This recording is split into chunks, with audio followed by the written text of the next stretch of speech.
मैया की जय, बोलो साचे दरबार की जय।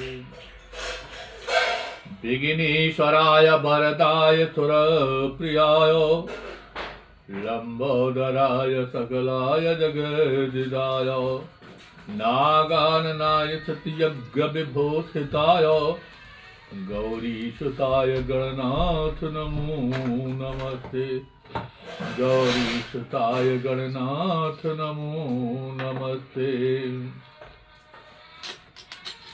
लक्ष्मी नारायणाभ्यां नमः, उमा महेश्वराभ्यां नमः, वाणी हिरण्यगर्भाभ्यां नमः, सती सुरंद्राभ्यां नमः, श्री माता पिचरण कमलेभ्यो नमः, श्री गुरुचरण कमलेभ्यो नमः, इष्ट देवताभ्यो नमः, स्थान देवताभ्यो नमः, वासुदेवताभ्यो नमः, सर्वे देवेभ्यो नमः, सर्वे ब्राह्मणेभ्यो नमः, सर्वे श्रीबुद्धसहिताय श्रीमन्महागणाधिपति नमः।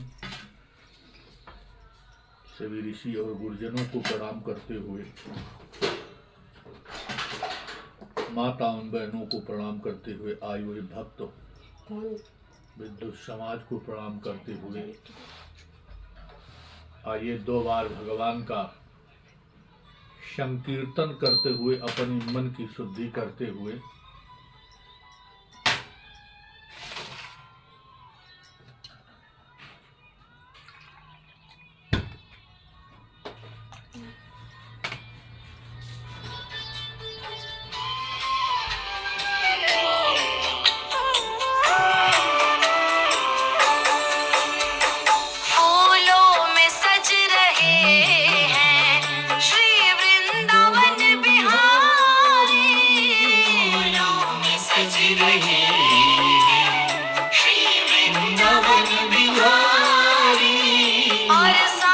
सज रही है और साथ सज रही है वृषभान की दुलारी, साथ सज रही है वृषभान की दुलारी, फूलों में सज रहे हैं।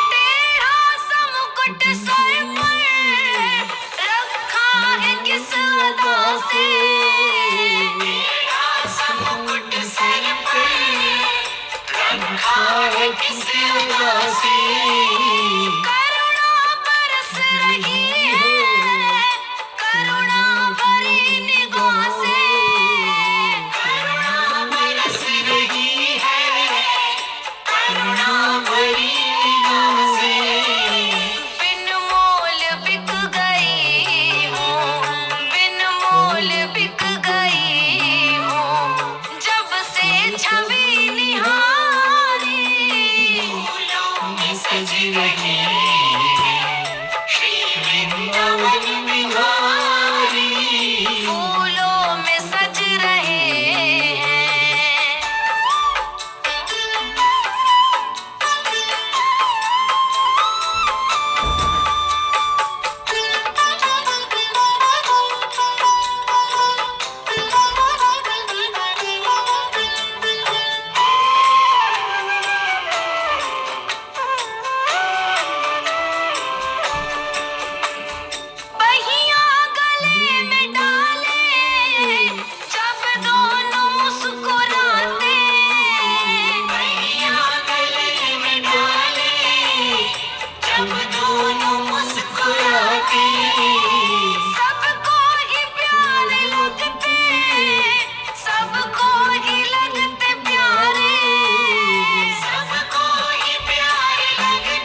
कहूँ क्या उसकी, श्रृंगार तेरा प्यारे, शोभा कहूँ क्या उसकी, श्रृंगार तेरा प्यारे, शोभा कहूँ क्या उसकी, इत पे गुलाबी पटका, इत पे गुलाबी पटका, उत पे गुलाबी साड़ी, फूलों में सज रही है श्री वृंदावन बिहारी, फूलों में सज रहे हैं।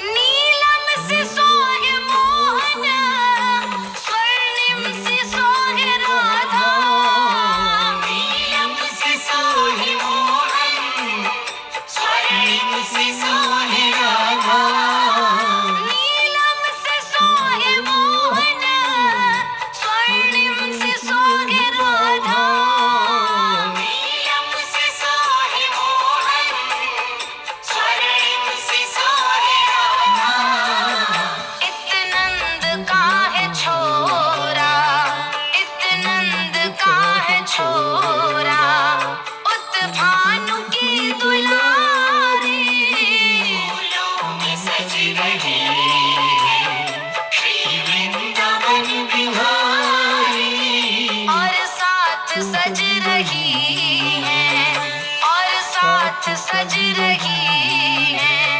वृषभान की दुलारी, और साथ सज रही है वृषभान की दुलारी, फूल बोलो गोविंद भगवान की जय।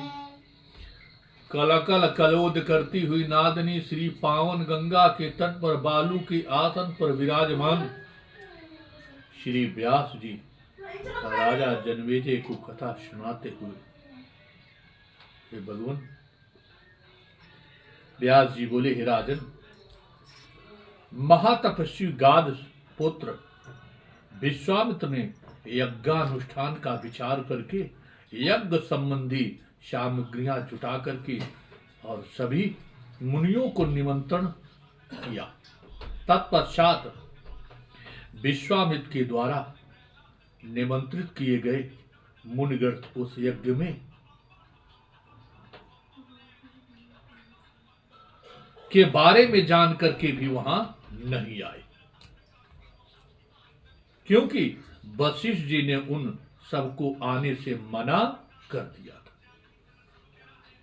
ये जान करके गाद पुत्र विश्वामित्र खिन्न मन तथा अति दुखित हुए और उस आश्रम में आए जहां राजा त्रिशंकु विराजमान थे। कुपित विश्वामित्र ने उन त्रिशंकु से कहा, ये नपश्रेष्ठ, वशिष्ठ जी के मना कर देने के कारण सभी ब्राह्मण तो यज्ञ में नहीं आए, किंतु हे महाराज, मेरे तप का वो प्रभाव देखिए जिससे मैं आपको अभी स्वर्गलोक पहुंचा दूंगा और आपकी अभिलाषा पूरी करता हूं। ये कहकर मुनिश्रेष्ठ विश्वामित्र ने हाथ में जल लेकर के गायत्री जप से अर्जित अपना समस्त पूर्ण उन्हें दे दिया। राजा को अपना पूर्ण देकर के विश्वामित्र ने उन पृथ्वीपति से कहा, हे राजर्षि, अब आप अपने अभिष्ट स्वर्गलोक को जाइए। हे राजन, बहुत दिनों से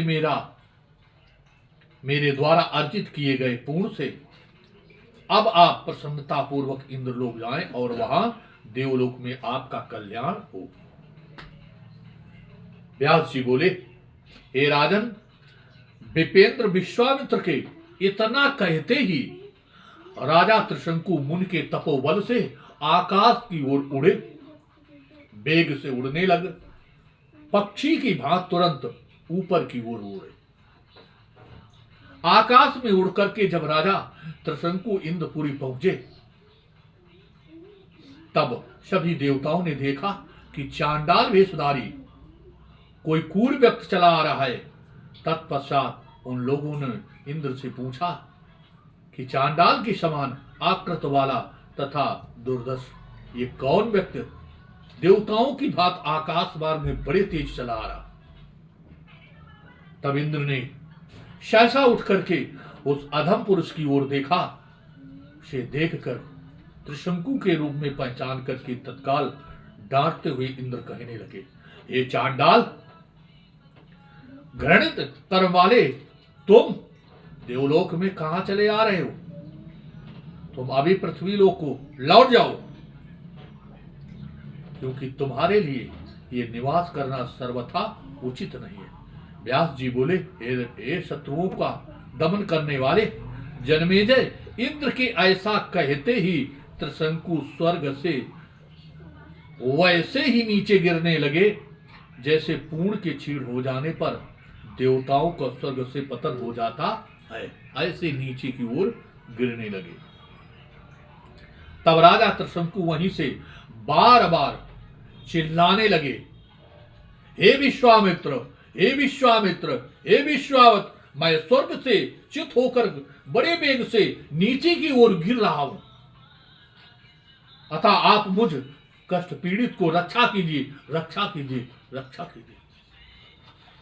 हे राजन, गिरते हुए त्रिशंकु करुणाक्रंद पुकार तथा उन्हीं नीचे ही की ओर गिरते देख करके विश्वामित्र ने कहा, वहीं रुक जाइए।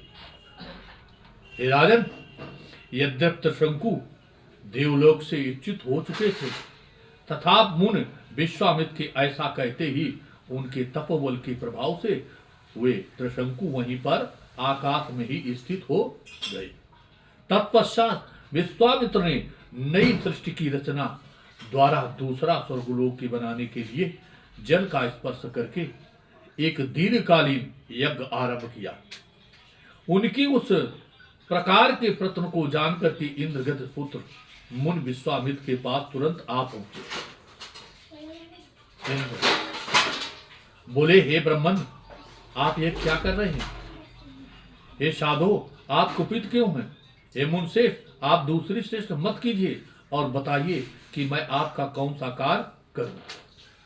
विश्वामित्र बोले, हे विभो, आपके लोक से इच्छित होकर के अत्यंत दुख में पड़े हुए राजा त्रिशंकु को आप प्रेम पूर्वक अपने निवास स्थान स्वर्गलोक ले जाए। व्यास जी बोले, हे राजन, विश्वामित्र का वो निश्चय जानकर कि इंद्र को बहुत भय हुआ। उन्होंने मुनि का उग्र तपोबल समझ करके कहा, ठीक है। तत्पश्चात राजा को दिव्य शरीर वाला बना करके तथा उन्हें एक उत्तम विमान पर बैठा करके इंद्र ने विश्वामित्र से आज्ञा लेकर के अपनी पुरी के लिए प्रस्थान किया। राजा त्रिशंकु शहीद इंद्र के स्वर्ग चले जाने के उपरांत विश्वामित्र सुखी होकर के अपने आश्रम में निश्चित होकर के रहने लगे। इधर राजा हरिश्चंद्र मुनि विश्वामित्र के द्वारा किए गए अपने पिता के स्वर्ग गमन संबंधी उपकार को सुनकर के अत्यंत हर्षित हुए और राज शासन करने लगे। अयोध्यापति हरिश्चंद्र रूप एवं तथा चातुर से संपन्न अपनी भार्या के साथ प्रेम पूर्वक विहार करने लगे। इस प्रकार बहुत समय व्यतीत हो जाने पर भी जब वो युवती रानी गर्भवती नहीं हुई, तब राजा बड़े चिंतित तथा दुखी हुए। इसके बाद वशिष्ठ मुनि के आश्रम में जाकर के यथा मस्तक झुकाकर के उन्हें प्रणाम करने के पश्चात उन्होंने संतान उत्पन्न होने के कारण अपनी चिंता व्यक्त करते हुए गुरु से कहा, हे धर्मज्ञ, हे मानद, आप महान ज्योतिर्विद तथा मंत्र विद्या के परम विद्वान हैं, अतः आप मेरे लिए संतान प्राप्त का कोई उपाय बताइए। हे ऋषिश्रेष्ठ, आप तो जानते ही हैं कि पुत्रहीन के गति नहीं होती है। मेरे दुख को जानते हुए तथा उसे दूर करने में समर्थ होते हुए भी आप उपेक्षा क्यों कर रहे हो? ये गौरिया पक्षी बड़े धन्य हैं जो अपने शिशु का लालन पालन कर रहे हैं। मैं ही ऐसा भाग्यहीन हूं जो सदा दिन रात चिंतित रहता हूं। व्यास जी बोले, हे राजन, उनकी व्यथा भरी वाणी सुन करके ब्रह्मा जी के पुत्र वशिष्ठ ने बली भांत मन में विचार करके उनसे कहने लगे। वशिष्ठ जी बोले, हे महाराज, आप ठीक कह रहे हैं। जो दुख पुत्र न होने का कारण होता है, वैसा अद्भुत दुख इस संसार में नहीं है। अतएव हे राजन, आप प्रश्न पूर्वक जलाधिपति वरुण देव की आराधना कीजिए, वही आपका कार्य करेंगे।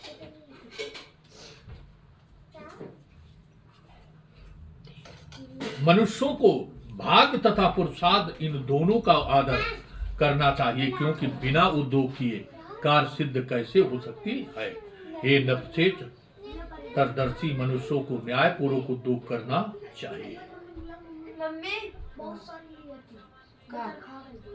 राजा बोले, हे देवेश, मैं संतानहीन हूं, अतः आप मुझे सुखदायक पुत्र दीजिए। मैंने देव ऋण, ऋषि ऋण, पितृ ऋण, देव ऋण, इन तीनों ऋणों से मुक्त होने के लिए ये तप रूप उद्यम किया है। वरुण बोले, हे राजन, यदि आपको मनोवांछित गुणवान पुत्र उत्पन्न हो, तब मनोरथ पूरा हो जाने के पश्चात आप मेरा कौन सा प्रिय कार्य करेंगे? हे राजन, यदि आप शंकारहित भाव से उस पुत्र को बलि पशु बना करके मेरा यज्ञ करें, तो मैं आपको वर प्रदान करूंगा। राजा बोले, हे देव, मैं संतानहीन न रहूं। हे जलाधिप, मैं उस पुत्र को बलि पशु बना करके आपका यज्ञ करूंगा।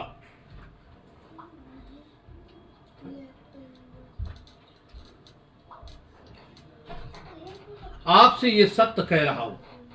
हे मानव, इस पृथ्वी लोक में मनुष्य के लिए संतान न होने का दुख अत्यंत असह्य होता है, अतः आप मुझे कल्याणकारी तथा मेरी शोकाग्नि की शांत करने वाला पुत्र प्रदान कीजिए।